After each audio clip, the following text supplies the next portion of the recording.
3. Assalamualaikum warahmatullahi wabarakatuh.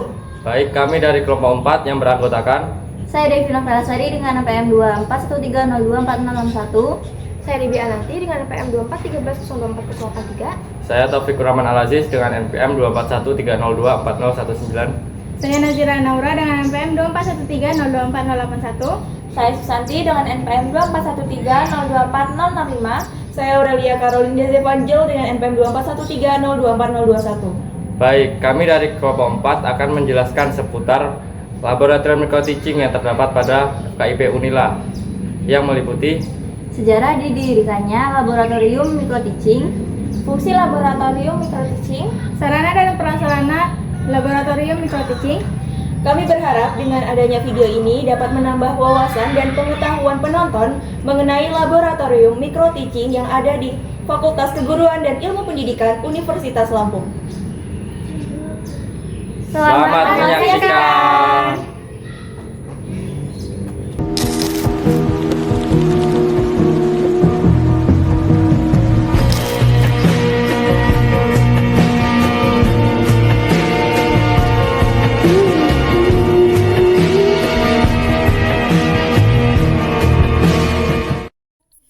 Di sini saya Debi Ananti akan menjelaskan apa itu lab microteaching.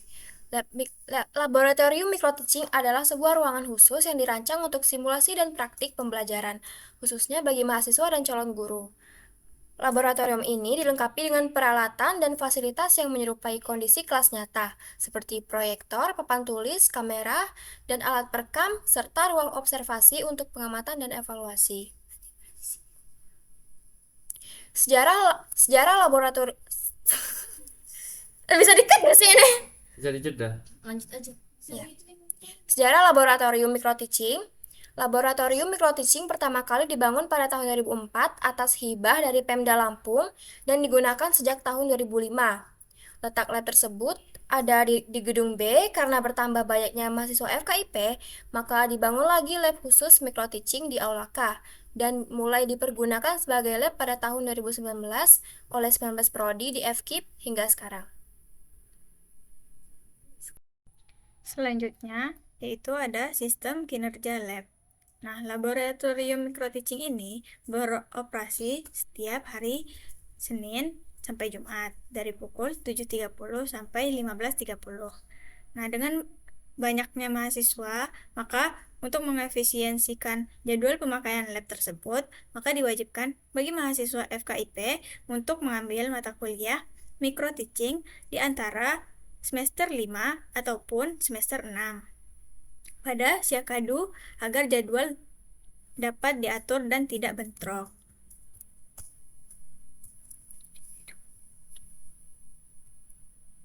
Nah, selanjutnya yaitu ada fasilitas dan alat.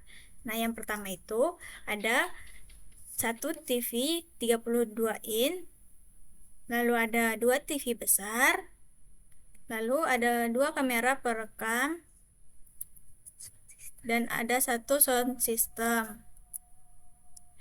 Nah, selanjutnya ada 1 proyektor, ada papan tulis beserta seperangkat alat ajarnya. Yang selanjutnya ada meja dan kursi siswa. Lalu ada AC.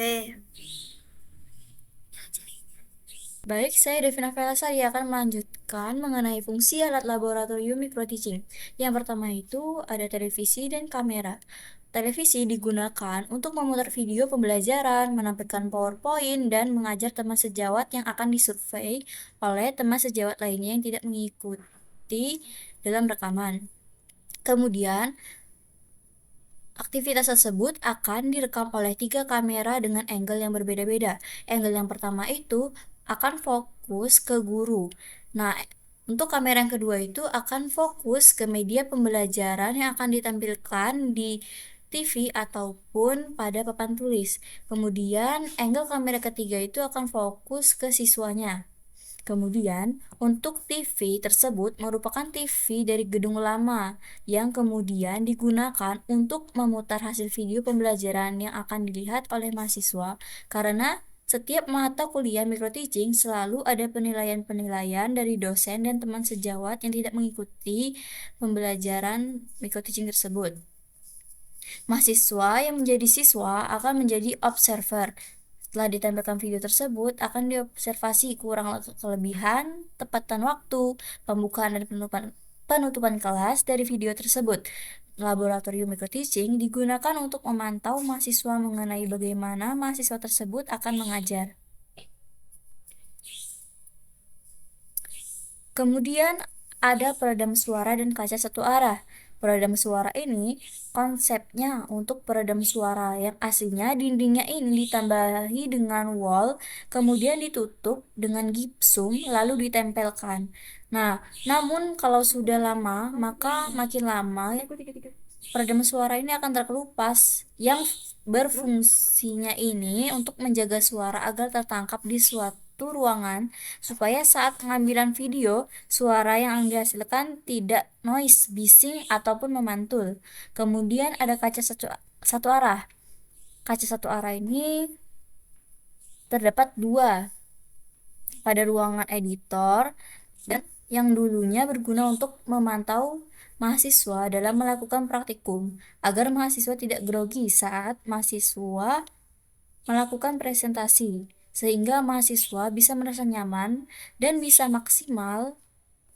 Maka buatlah konsep seperti ruang interogasi seperti pada penyelidikan polisi dan juga terdapat di sebelah ruang editor yang berfungsi supaya ruang observasi dapat melihat juga. Namun sekarang tidak digunakan kembali karena saat ini kita sudah memakai TV LED.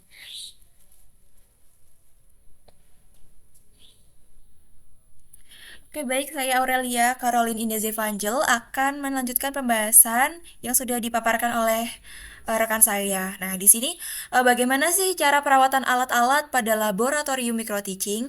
Nah, jadi dalam perawatan alat-alat di dalam laboratorium microteaching itu disebutnya sebagai kalibrasi. Seperti pada kamera itu harus dilakukan kalibrasi sebagai perawatan alatnya. Nah, dilakukan sebanyak 2 kali dalam sebulan. Nah, yang dapat dikalibrasi yaitu diantaranya ada televisi, kamera, terutama kamera ya, karena kalau kameranya tidak dikalibrasi, itu bisa menyebabkan intensitas cahaya dan warnanya bisa berkurang. Nah, oleh sebab itu, penting perawatan pada laboratorium microteaching supaya penggunaannya dapat maksimal dan juga dapat bertahan lama penggunaan alat-alatnya.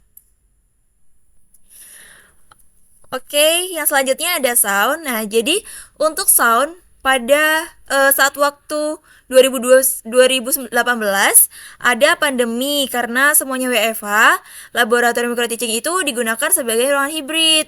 Nah, jadi ruangan microteaching itu berkolaborasi dengan ruangan hybrid.